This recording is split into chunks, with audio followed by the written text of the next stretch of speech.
So I gave you a call and told you that the seller has accepted the offer on the house that you're trying to buy. What are the next steps? Where we go from here? Well, in this video, we're going to talk about what the next steps are. So stay tuned.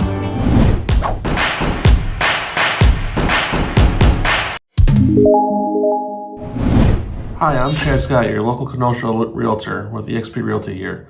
Here to talk to you today about the next steps after your offer is accepted on the house that you want to buy.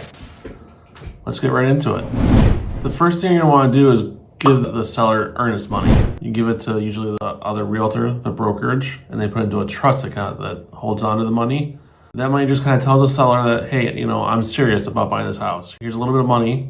If I end up walking away from this deal without cause, without a reason that's in the contract that says I can walk away from the deal, the seller gets to keep that money. But you as a buyer, you can almost always get that money back. 99% of the time, if you decide to cancel a deal for reasons like a bad inspection, you can't get financing, stuff like that, those are reasons to get that money back. So don't feel like this money is going to, nowhere. This money will get applied towards your loan or closing costs once you're at the closing table, wherever you decide to apply the money to.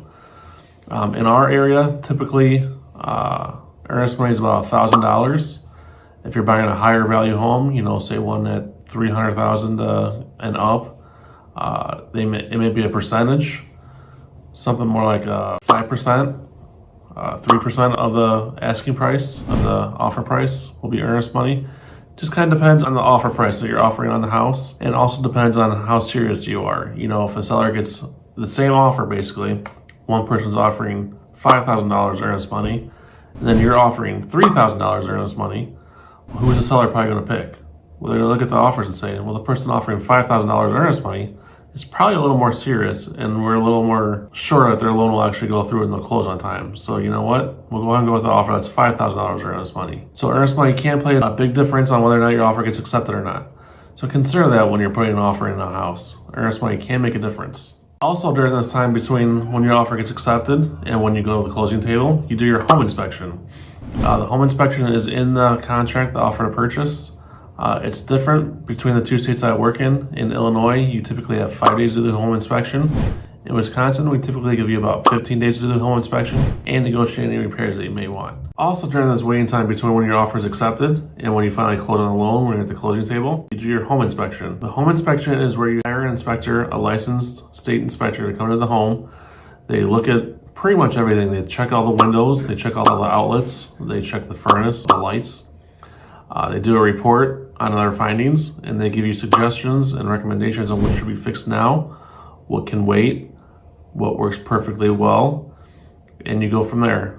With Wisconsin, you typically have 15 days, it's written in the contract, to do the inspection and ask for any repairs. After the inspection is done, you go through the report, you talk with me, a realtor, and you negotiate with the seller. You say, Mr. or Mrs. Seller, we found this, and this wrong with the house. We would like you to fix this stuff, or at the very least, maybe offer us a credit. A credit is a closing cost credit, so it knocks a little bit of money off the price of the home for you when you're at the closing table. The seller either say yes or no to either one of those requests. Hopefully, in most cases, the seller just fixes it, or at least they offer you credit, so then you can fix it yourself down the road. Every now and then, you get an almost perfect inspection report where very little or nothing is wrong with the house. And you just keep proceeding with the deal as planned. There's nothing to ask the seller for. Maybe you'll find little things, like a loose outlet, silly things like that you can easily fix yourself. You don't need the seller to do it. Part of the process between when your offer is accepted and when you close is the appraisal. The bank will send down an appraiser to look at the house, make sure it's actually worth what you offer for the price. They don't want to make sure you're not overpaying for the house, because then the bank says that you're underwater and they won't issue your loan. Most times the appraisal comes in right at value, or sometimes a little over value, which means you have instant equity in the house, which is great for you as the buyer. You own the house, and you could potentially turn around and sell it for a little bit of a profit. Of course, most people won't do that because they want to live in their house, obviously, but you could. So what happens if the appraisal comes back low? That does happen sometimes, especially in crazy markets like ours where people are offering $10,000 to $15,000 over asking price. Appraisals do tend to come back a little bit low sometimes. So what happens then is you go back to the seller, say, Mr. or Mrs. Seller, the appraisal came back low. Either I have a little extra money, I can help meet you in the middle to make up the difference, or Mr. or Mrs. Seller, I don't have any extra money. You have to lower the asking price down to the appraisal price. Most sellers, they want to sell their house. They're happy to do one or a mixture of both.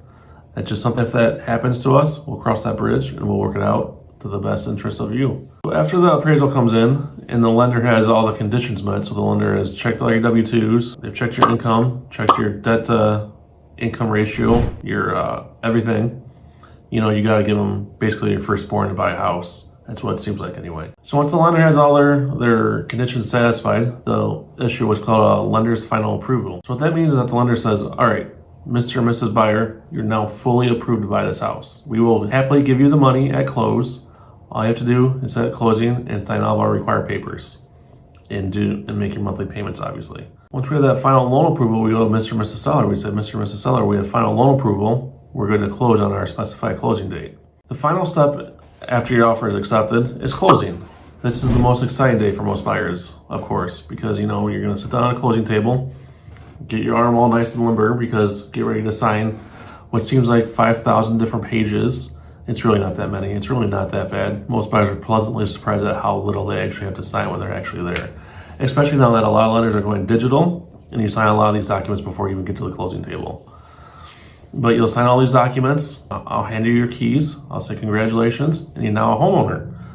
Now you go to your brand new home, start unpacking the boxes, make this new house your new home. If you're just starting the buying process, maybe you want to check out my video that I did a couple weeks ago. Check it out down here in the description. First time buyer steps, the 5 steps to buying a house. It's a very informational video. You'll get a lot out of it. Check it out. If you enjoyed this video and you learned a little something from it, please hit the subscribe button for new videos every week. I do a new video every week about buying, selling, everything real estate here on my channel. Thank you so much for watching, guys. Have a great day, and I will see you next week.